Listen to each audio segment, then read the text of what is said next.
الحمد لله الحمد لله الحمد لله رب العالمين حمدا يوافي نعمه ويكافئ مزيده اللهم صل وسلم وبارك على رسولك سيدنا محمد وعلى آل سيدنا محمد اللهم اغفر لنا وارحمنا ولوالدينا ولمشائخنا وللمؤمنين والمؤمنات والمسلمين والمسلمات الأحياء منهم والأموات ربنا هب لنا من أزواجنا وذرياتنا قرة أعين واجعلنا للمتقين إماما اللهم إنا نسألك الهدى والتقى والعفاف والغنى اللهم يسر لنا أمورنا واقض حوائجنا وبارك لنا في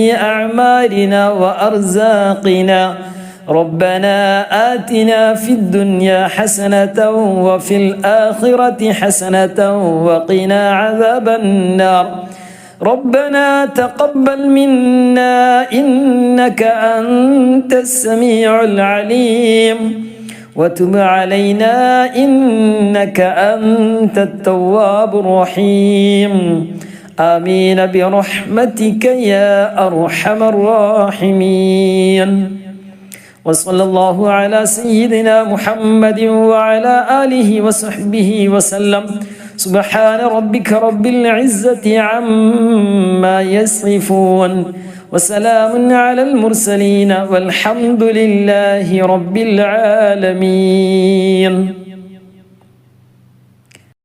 إن شاء الله പ്രിയമുള്ളവരെ ഈ ഒരു ദുആ നമ്മളൊന്ന് ചൊല്ലിപ്പഠിച്ചാൽ എല്ലാ നിസ്കാരത്തിന് ശേഷവും നമുക്ക് ഈ ദുആ ചെയ്യാം.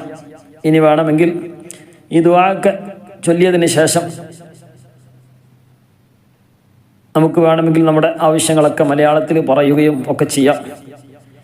ഇതെല്ലാം സാധാരണ നമുക്ക് ആവശ്യമായ എല്ലാ വിഷയങ്ങളും ഉൾപ്പെടുത്തി ചെറിയ രൂപത്തിലുള്ള ചെറിയ ഒരു ദുആ ആണ്. നമ്മൾ ഏത് സമയത്തും അറബിയിലാകുമ്പോൾ അതിൻ്റെതായ ഒരു മഹത്വം വേറെ തന്നെയാണ്. പിന്നെ അതിൻ്റെ പുറമെ നമുക്ക് പറയാനുള്ള കാര്യങ്ങളൊക്കെ അള്ളാഹുവിനോട് പറയുമ്പോൾ തീർച്ചയായിട്ടും, കാരണം നമ്മൾ പ്രത്യേകമായിട്ട് ഫർദ് നിസ്കാരത്തിന് ശേഷമാണ് ഈ ദുആ ചൊല്ലുന്നത്. അപ്പോൾ ദുആ ചെയ്യുന്നത് ഓരോ നിസ്കാരത്തിന് ശേഷമാകുമ്പോൾ ഒരു കർമ്മം പടച്ച റബ്ബിൻ്റെ മുമ്പിൽ സമർപ്പിച്ചുകൊണ്ട് നമ്മൾ ദുആ ചെയ്യുമ്പോൾ, പ്രത്യേകിച്ച് ഹബീബായ മുത്ത് മുഹമ്മദ് മുസ്തഫ സ്വല്ലല്ലാഹു അലൈഹി വസല്ലം തങ്ങളൊക്കെ നമ്മെ പഠിപ്പിച്ചതാണ് ഫർദ് നിസ്കാരത്തിന് ശേഷമുള്ള ദുആക്ക് വലിയ ഇജാബത്താണ് എന്നുള്ളത്. അപ്പോൾ അതെന്ത് ചെയ്യുക, നമ്മൾ മനസ്സറിഞ്ഞുകൊണ്ട് ആത്മാർത്ഥമായിട്ട് നമ്മുടെ ആവശ്യങ്ങളൊക്കെ പൂർത്തീകരിച്ച് ലഭിക്കാൻ വേണ്ടി, അതുകൊണ്ടാണ് പ്രത്യേകമായിട്ട് ഉൾപ്പെടുത്തിയത് അല്ലാഹുമ്മ യസ്സിർ ലനാ ഉമൂറനാ വഖളി ഹവായിജന, നമ്മുടെ ആവശ്യങ്ങളൊക്കെ നീ പൂർത്തീകരിച്ച് നൽകണേ എന്ന് പറഞ്ഞുകൊണ്ട് ആ ഒരു ദുആ.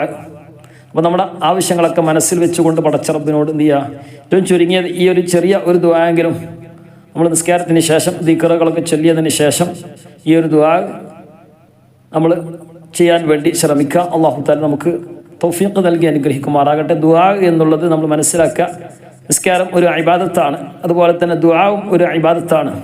നമ്മൾ ആത്മാർത്ഥമായിട്ട് പടച്ച റബ്ബിനോട് ദുആ ചെയ്യുക, അതിന് അല്ലാഹു തആല കൂലി നൽകും. നമ്മുടെ ആവശ്യങ്ങൾ അല്ലാഹു തആല പൂർത്തീകരിച്ച് നൽകും. ആ ഒരു ഉദ്ദേശത്തോടു കൂടെ നമ്മൾ ചെയ്യുക. ഉത്തരം നൽകുന്നവൻ അല്ലാഹുവാണ്. അപ്പോൾ അത് നമ്മൾ മനസ്സിൽ ഉറപ്പിച്ചുകൊണ്ട് നമ്മുടെ കാര്യം അത് ചോദിക്കുക എന്നുള്ളതാണ്. ചോദിച്ചു വാങ്ങുക എന്നുള്ള കാര്യം നമ്മൾ ചോദിച്ചു കൊണ്ടേയിരിക്കുക. നൽകുന്നത് വരെ നമ്മൾക്ക് ഏത് കാര്യമായാലും നമ്മൾ ആവശ്യപ്പെട്ടുകൊണ്ടേയിരിക്കുക. അല്ലാഹു തആല തീർച്ചയായിട്ടും നൽകും. അല്ലാഹു തആല അതിന് തൗഫീഖ് നൽകി അനുഗ്രഹിക്കുമാറാകട്ടെ. നമ്മുടെ ദുന്യവിയും ഉഖ്റവിയുമായ എല്ലാ ഉദ്ദേശങ്ങളും അല്ലാഹു തആല പൂർത്തീകരിച്ച് നൽകി അനുഗ്രഹിക്കുമാറാകട്ടെ. രണ്ട് ലോകത്തും വിജയിക്കുന്ന മുത്തഖീങ്ങളിൽ ഉൾപ്പെടുത്തി അനുഗ്രഹിക്കുമാറാകട്ടെ. ഇൻഷാ അല്ലാഹ് എല്ലാവരും ദുആയിൽ ഉൾപ്പെടുത്തണമെന്ന് മാത്രം ഉണർത്തിക്കൊണ്ട് അസ്സലാമു അലൈക്കും വറഹ്മത്തുള്ളാഹി.